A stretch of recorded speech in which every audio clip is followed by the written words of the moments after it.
Good afternoon, Harvest. Isn't this nice? And why is it nice? Because it's not out there, right? Doesn't God deserve the glory for that one? We're not in here, or we're in here, we're not out there. COVID has made everything weird, let's be honest.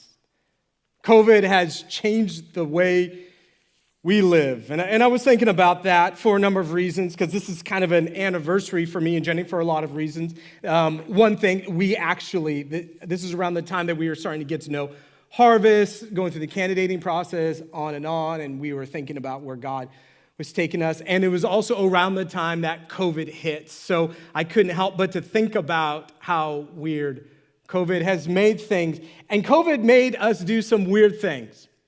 All right? I'm not going to call you out. I'm not going to call you out, but you know who you are because I did it. When COVID hit, who washed their groceries? Who? Now, don't leave me hanging, guys. Come on. Thank you, Pastor Jerry. Thank you. Who quarantined your mail when it came in for 3 days? Thank you. I get another hand. Thank you very much. COVID did weird things to us that we are not proud of. Another thing COVID did, just even recently, is that the Easter season for us this time around is off. It's completely off.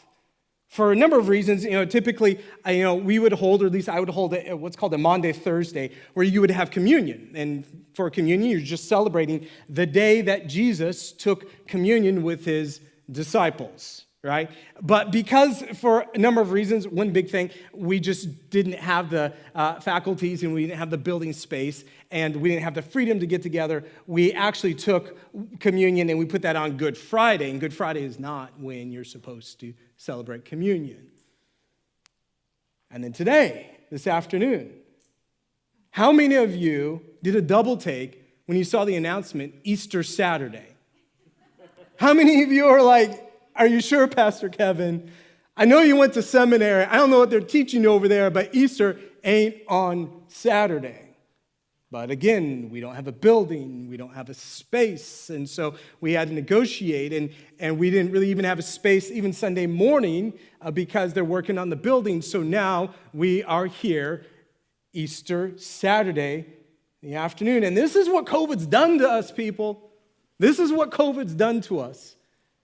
And so for this Easter Saturday, if you guys know how the Easter season goes, Friday, he's crucified. Saturday, he's in the tomb. Sunday, he's resurrected. That's Easter. That's when you're supposed to celebrate Jesus rising from the dead. Today, he's supposed to be in the tomb. Then I thought, you know what? That's about right. That's about right. Because hasn't COVID made us feel entombed? Hasn't it made us feel restricted and cut off and cut away from the people we love and the life that we were used to? How many college students missed out on their freshman year? How many weddings had to be postponed or online through Zoom? Malachi for his first birthday. And by the way, Harvest, you guys did such a great job making sure that Malachi was loved on his first birthday, but it was a little heartbreaking for Dad because his grandparents couldn't be there. And in fact, his grandparents have only seen him once, one when he was 6 years old and one when he was about 3-4 months old. Of course, COVID is forcing us to celebrate Easter on the day that Jesus is in the tomb, and I think that's right. Because sometimes we forget what the tomb is about. Quick review, I already give you guys the answers. But on Friday, what happens? What happens to Jesus? Just shout it out. What happens? Crucified. On Sunday, what happens to Jesus? Resurrected. On Saturday, Jesus in the tomb, what happens to Jesus then? I don't know.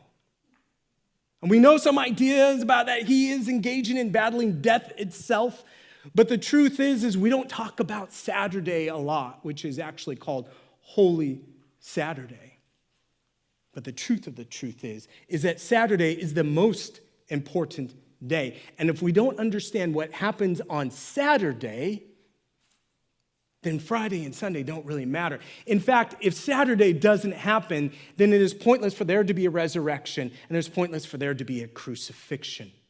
Saturday is the most important part of what we consider Easter. So I want to talk about Saturday. When we talk about Saturday, we have to flip over to Matthew chapter 27. So go ahead and grab your Bibles, if you have one. Pull out your phones. Matthew chapter 27, verse 57 to 60. Where we are is a Friday. Jesus has been crucified. He's died. A week before, we did the whole Palm Sunday thing. They thought that this was a political protest. Everything was going their way, especially for the disciples. They thought, yes, this is when the guy that I've been following the last couple of years is about to take his throne. But within a week, Jesus somehow gets himself not only arrested, but crucified, just like any of the other commoners and slaves in that day. So Saturday, for the disciples, is this time of silent dread. Verse 57, it says, when it was evening, there came a rich man from Arimathea named Joseph, who also was a disciple of Jesus. So we've got this guy, Joseph of Arimathea. He's a disciple, he's a follower of Jesus. And it says he went to Pilate. Pilate was the governor at the time, and asked for the body of Jesus. Then Pilate ordered it to be given to him. And Joseph took the body and wrapped it in a clean linen shroud and laid it in his own new tomb, which he had cut in the rock. So imagine the drama playing out. Joseph was one of his disciples who followed him. He had bought into this guy that though Jesus was supposed to take the throne, Jesus has died. And so he is honoring Jesus, though Jesus was not able to do what Joseph thought he would do. And so he puts him in the tomb. Now, we know that this is Friday going into Saturday, so it's Sabbath, and Sabbath they all have to go home. But let's imagine there were a few disciples sitting in front of that tomb, and Jesus is put in there, and they are just looking at this big stone right in front of the tomb. And the question for me and you and the disciples is, what is happening in the tomb? What's happening? Jesus' body is in the tomb. What's happening in the tomb? For the disciples, they imagined nothing. That was just Jesus' defeat.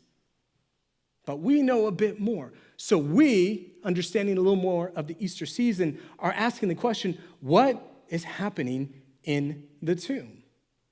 Well, what happens in the tomb is that line from the Apostles' Creed, that Jesus went down to hell. That's how he spent his Saturday. Now, in the Old Testament and the New Testament, they would have referred to, especially in the Old Testament, they would refer to hell as Sheol. And they believed that hell had basically two compartments. One compartment is what we understand hell to be, for the torments of those who are unrighteous and evil. But there was another compartment that doesn't get talked about a lot in churches. It's called Abraham's bosom, Abraham's place. And that's supposed to be the place where the people like Abraham and Isaac and Jacob and Samuel spend. You see, because they were righteous, they followed God, but they don't have Jesus to redeem them and save them, yet he's coming. So there needs to be a space for them down in Sheol. So what we see in Genesis 37:35, Jacob refers to Sheol, and Samuel in 1 Samuel 28:13 through 14 refers to it. And then the psalmist in 31:17 refers to it as the place for the wicked. What does he mean? So he goes down to Sheol, but it's not just a location. What does he meet there? He meets death itself. Death, the thing that separates you and me from God, the created and the creator. The death itself. Ephesians 2, 1 through 2, you were dead in the trespasses and sins in which you once walked. But I really want to unpack this idea of death. Because yes, death separates us from God. It is an unnatural force in this reality. Let me make that very clear. If you ever think that death is a good thing and a thing to be promoted and supported, let me tell you right now, that was not God's original design. And so in understanding that it's not God's original design, let's consider how death affects us. So the first group that it affects is our loved ones.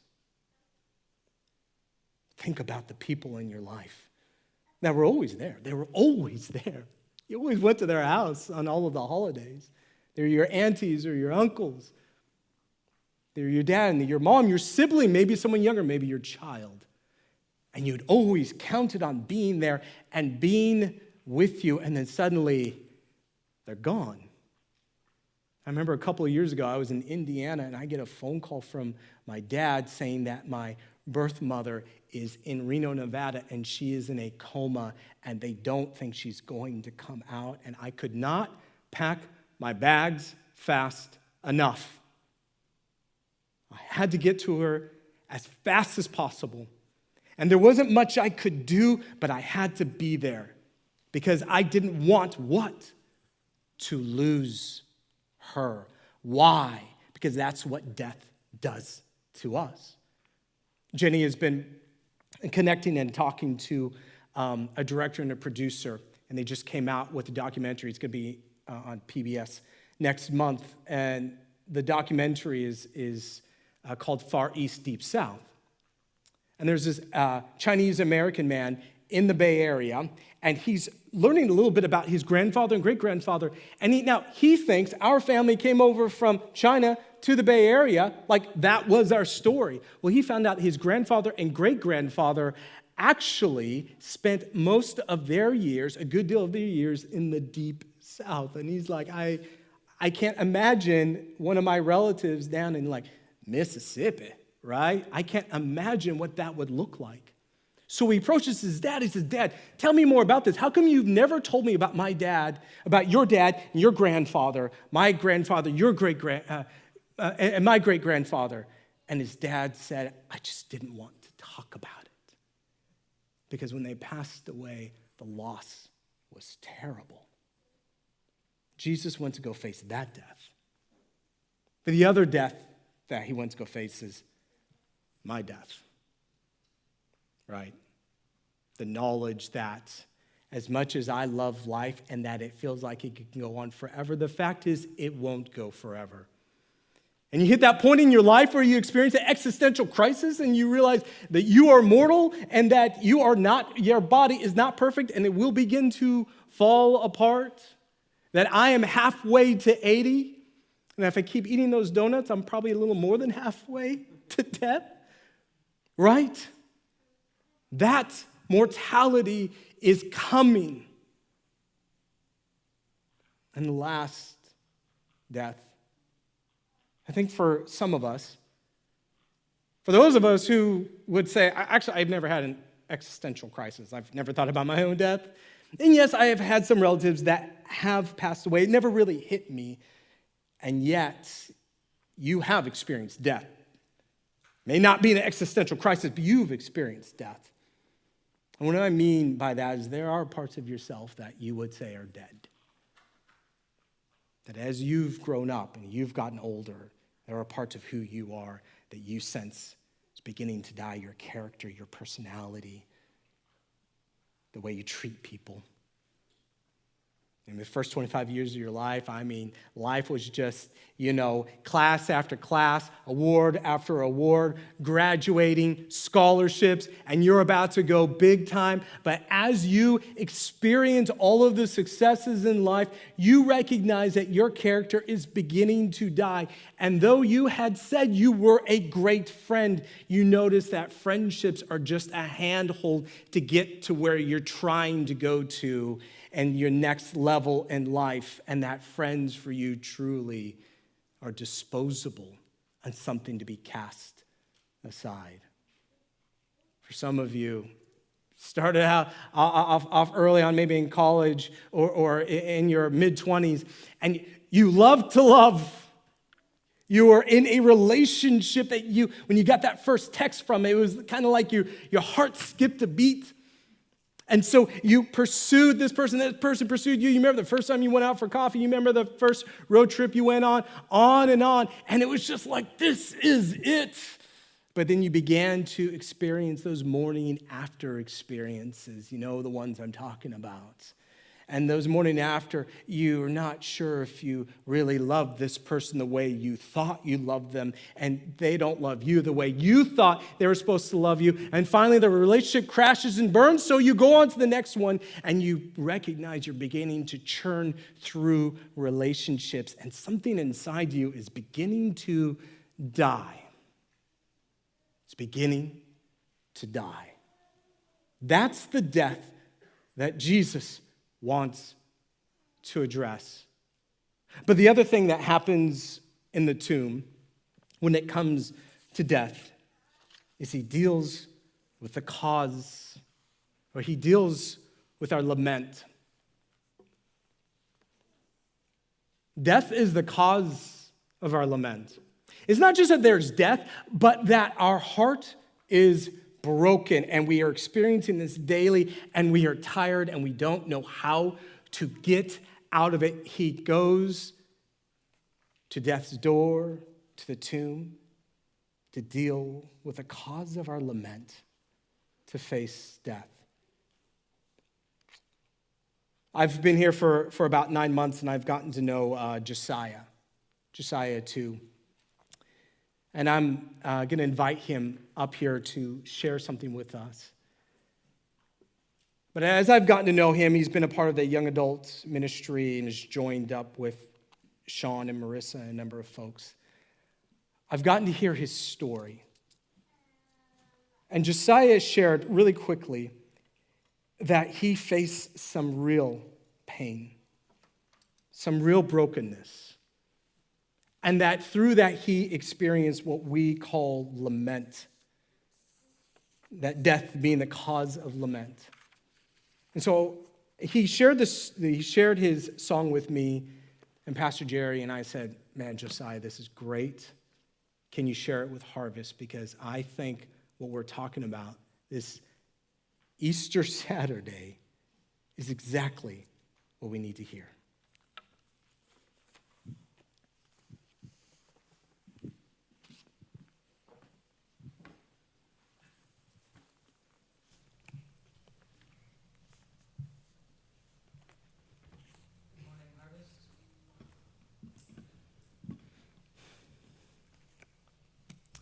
Good morning, Harvest brothers and sisters. It is so great to be here and to have some sense of normalcy. To meet many of you for the first time. I've seen most of you through Zoom, and be honest, it is so much better. You guys look so much better in person.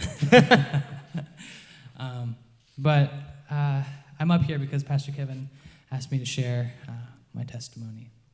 So I recently felt led to share with Pastor Kevin and Pastor Jerry my personal story of choosing to worship in the face of tragedy, and disappointment, and broken dreams when my dad passed away from cancer 5 years ago. Just before he passed away, God inspired me to write a song that I believe was meant to encourage not just myself, but others also in dark positions, in dark spots. That in the face of disappointing outcomes, we can still choose to worship God.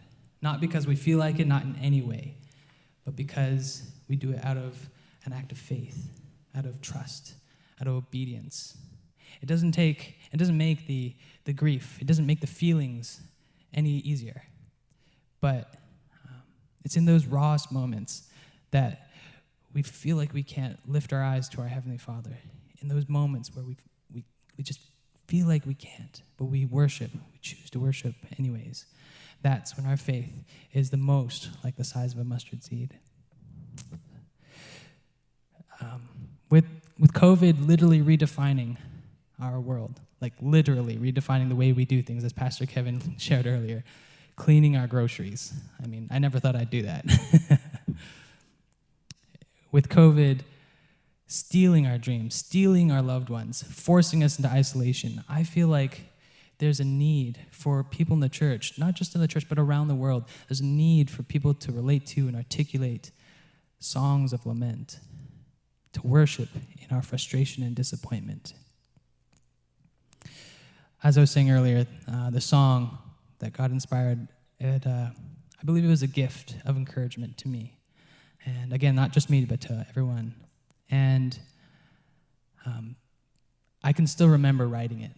About 10 days before my dad passed away, I remember sitting in my chair, just exhausted, utterly exhausted. I just finished taking care of him. We'd gone to all his medical appointments, his doctor appointments. We had just finished helping him take a shower, and I was just exhausted. And this was going on for a couple months, and for my family, altogether about a year and a half. And I just remember thinking and feeling frustrated and so sad at the loss of all the dreams that my dad and I had together. And I just remember sitting there asking God, please help me. And he started giving me a tune and some words. And so I took my guitar and my computer and I just started typing away.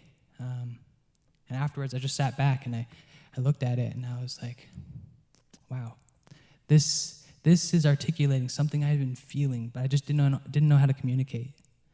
My favorite line in the whole song is in the bridge where I sing, I choose to believe your goodness to me, hands high, I'll follow wherever. And we all have a choice every day to believe in God's goodness in our lives.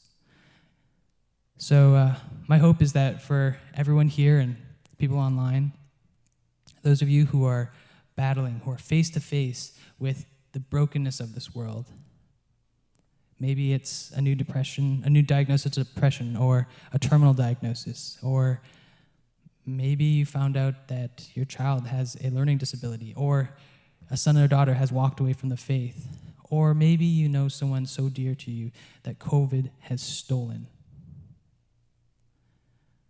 My hope is that your hearts can sing with me in this song, even if your lips don't. That even when you have hurt on the one hand, you can carry hope on the other. So without further delay, this is a song called Anchor of My Heart.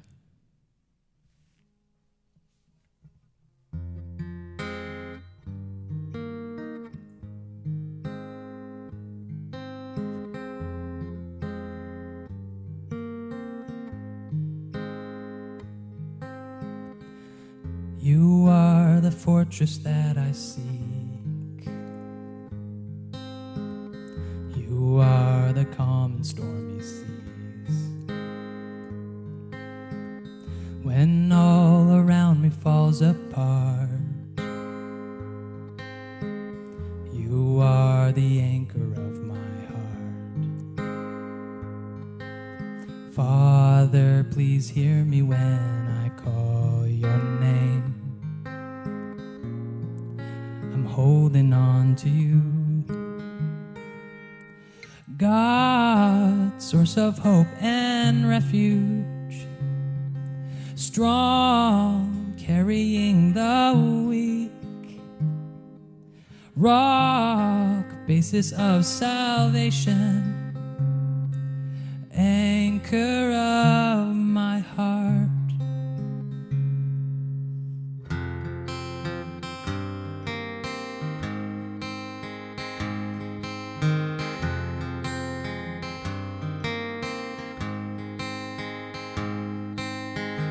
God of creation, yet you hear my cries for mercy, you are near. When my soul feels crushed, a heavy heart, you are the anchor of my heart. Father, I know you hear me call your name. Holding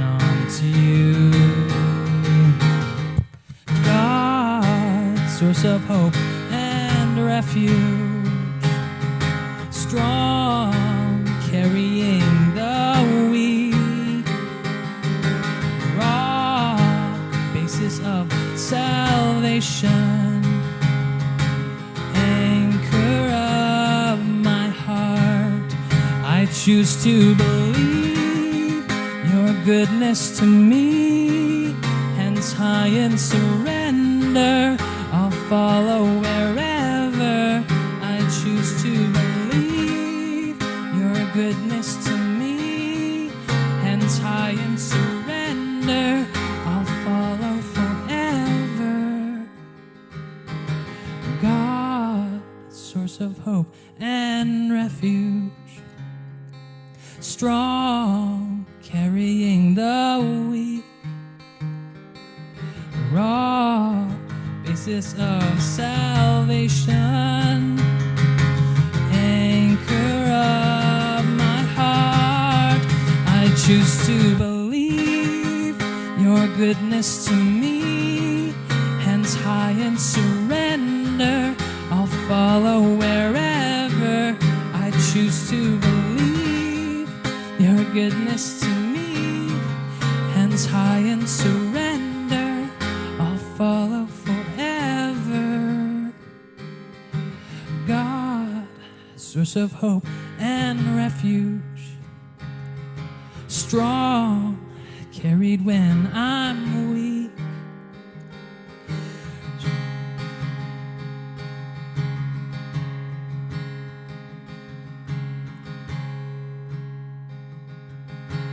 rock, basis of salvation, the anchor of my heart. You're the anchor of my heart, Jesus, anchor of my heart.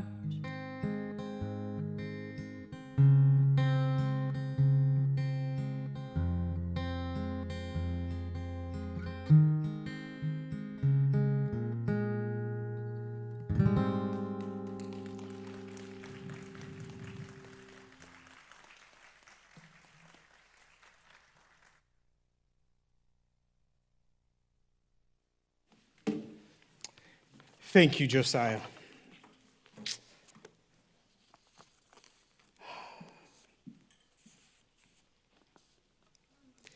When Jesus faces death, there's a second question. When Jesus is in the tomb, what's the second question? First question is, what's happening in the tomb? But what's the second question? Second question is, what do you want to happen in the tomb? You want Jesus to defeat death. You don't want Jesus to go down, face death like it's a museum visit and say, well, yeah, there are dead people, and then go back up to heaven with his Father. You want him to defeat death. To add a little bit more to that, what do you want to happen in that tomb?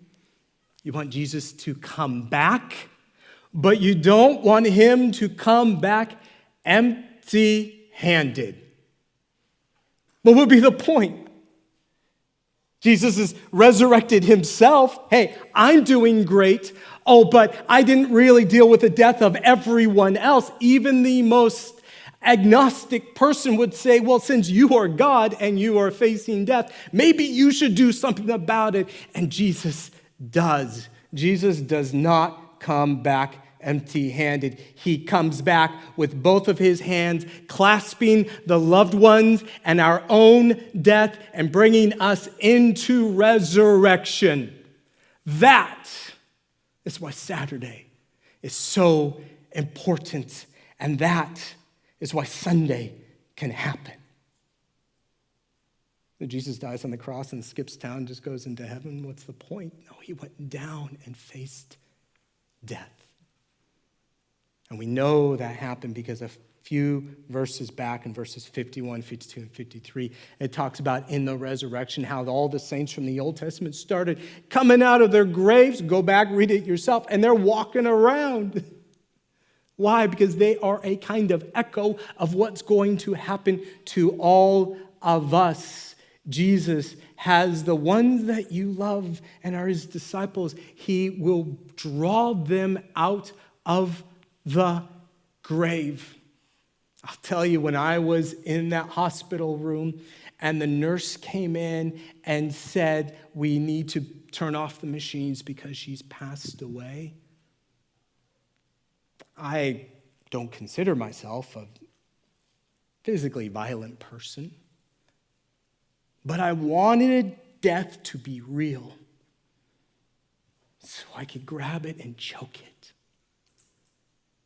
And then I understood at that moment what I wanted to be real, that Jesus died, defeated death, and rose again.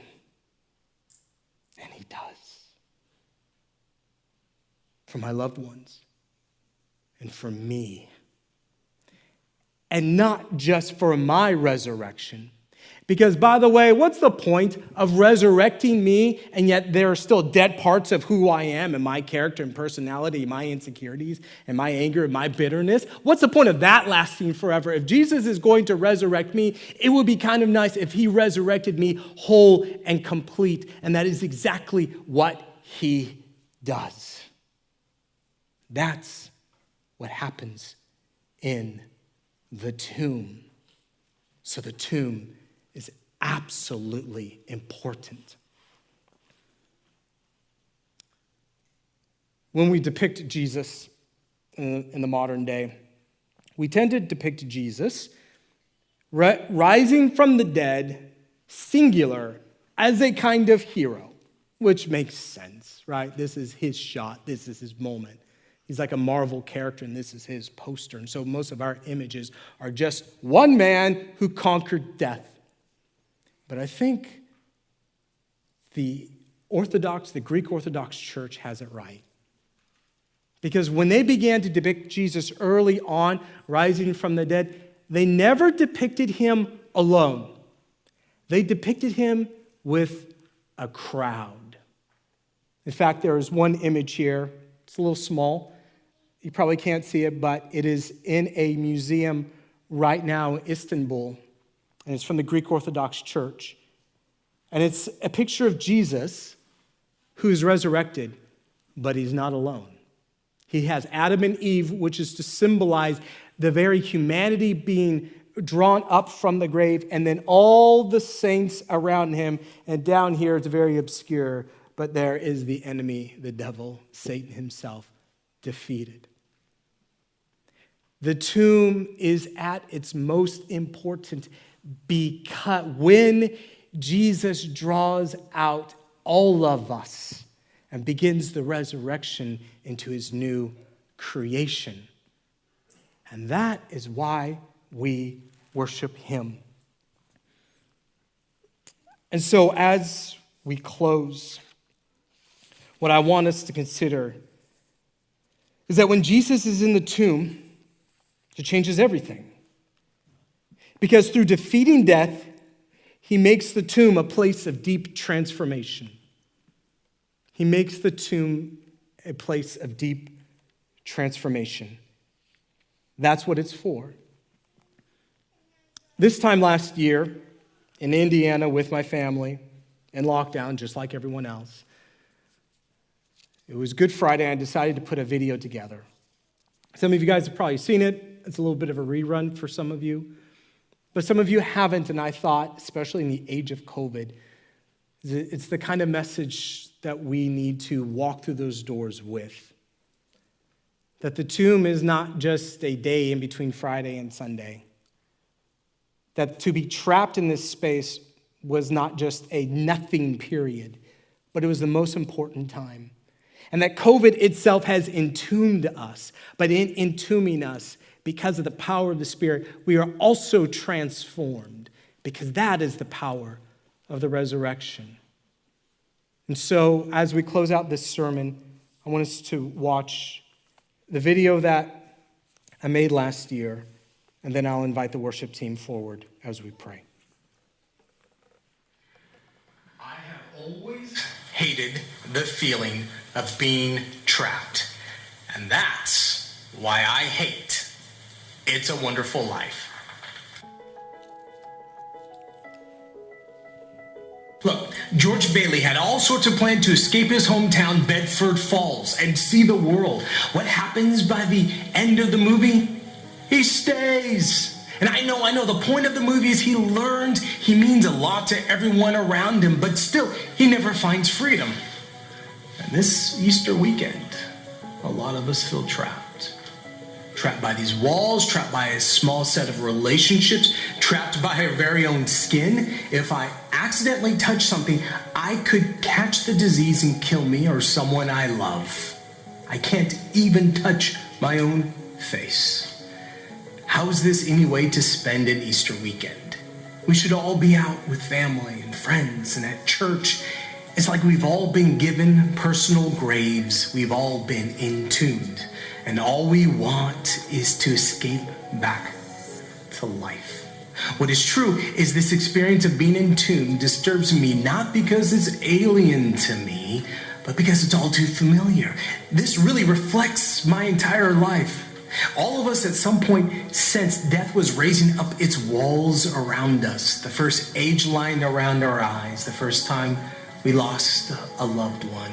The first time we realized that most of our work is probably meaningless. It's like death has been building its walls around us brick by brick. This is the human experience. And you want to know something strange? We disciples of Christ have been celebrating this entombing experience for almost 2,000 years. We embrace it. We love it. We call it Easter. And on Easter, we celebrate the one who voluntarily allowed himself to be entombed and entered death, Jesus. Why? You see, something good happens in death. Death is not good. It's destructive to the good life. It corrodes and poisons and brings decay.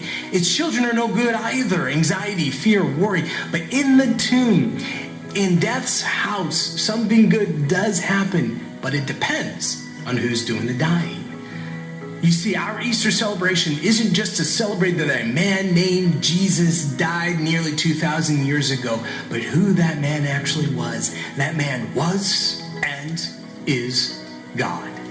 So when we say something good happens in death, what we mean is something good happens when you try to put God in death's house. First, God changes the house of death into a place of deep transformation. And isn't that what some of you are experiencing to a degree in this age of COVID? Don't you sense that in the four walls of your constricting home, your family is starting to change? Some have told me their families are finding themselves again. Mothers are reporting their teenagers' anxiety is cut in half because they've been pulled out of overwhelming school schedules and unmanageable social lives. They're rediscovering the rhythms of life. You're also embracing a worldview that the people who share your city block and your office floor have value.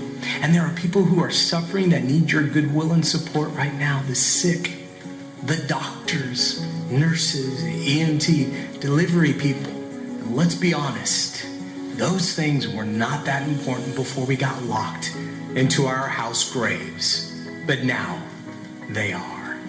And don't we believe we'll come out better for this? Hope will come out better? Your house doesn't have to be a tomb. It can be a place of transformation. And this rings true for us because it's already what Jesus, the Son of God, did nearly 2,000 years ago and why we've been celebrating Easter ever since. He changed the tomb into a place where we're transformed. The tomb no longer has to be the end, but the passageway to true life and life changed and flourishing and with God. As the Apostle Paul tells us, in a flash, in the twinkling of an eye, at the last trumpet, for the trumpet will sound, the dead will be raised imperishable, and we will be changed.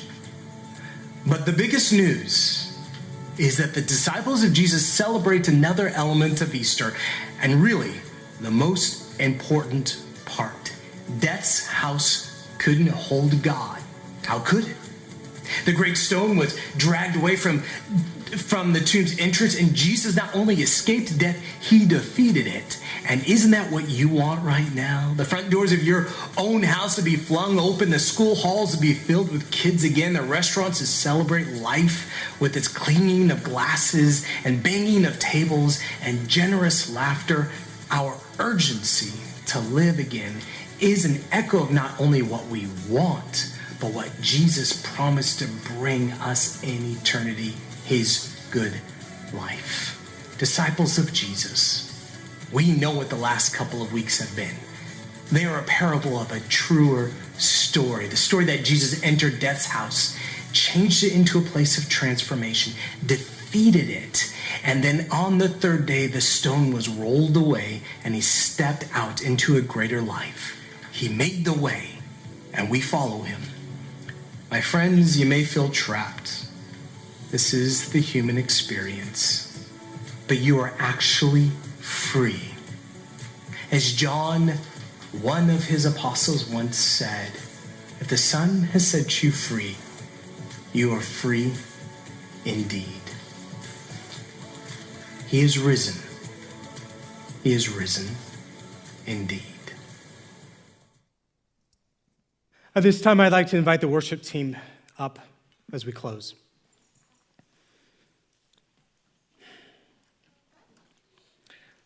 Father, to be completely honest, I want someone to deal with death.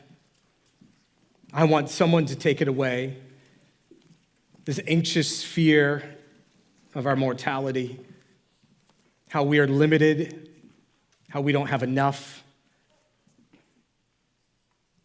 And to be honest, I'm not always sure it's you who can do that for me. Because I doubt your love. I doubt that you loved me and even Harvest so much that you gave your only son. Who would do that? Who would do that for someone like us? Someone like me? Father, I believe, but help me with my unbelief. Help me fully embrace that the resurrection is real. We are resurrection people. We walk in newness and abundance of life, and that we have eternity waiting for us, even on what we call our deathbeds. But beyond faith for myself, show me how to share that faith with others. So many have faced death. So many who don't know you. They don't know the sweet love of your Son and what he's done for us. Give me a passion for the resurrection to be proclaimed to everyone that I know, so that they are counted as one of us in eternity. Help me to believe in what happened in the tomb and the next day when Jesus rose from the grave. Help me to believe even when I don't believe. We praise you and we bless you in the name of Jesus.